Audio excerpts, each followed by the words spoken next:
Tara, samahan niyo ako manguha ng marang. Isang prutas na kakaiba at hindi kilala ng iba.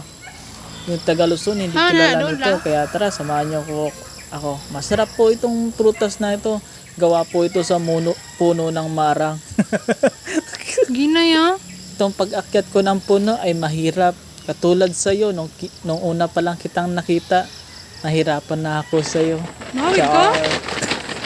Nung nakuha ko na yung isang marang, kaya agad ko na itong pinasalo sa aking papa para hindi mababasag o di kaya masabog-sabog pagdating sa baba.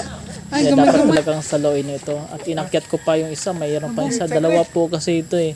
Malamang, dalawa talaga yan. At sinalo na naman yan. Grabe, catcher, fishball, boom, yummy.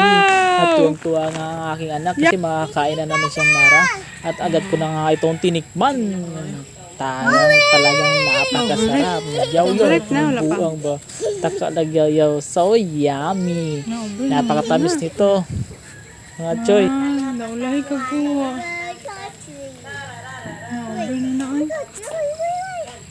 So grabe ang tamis. Katulad ng pagmamahal ko sa'yo na walang hanggang.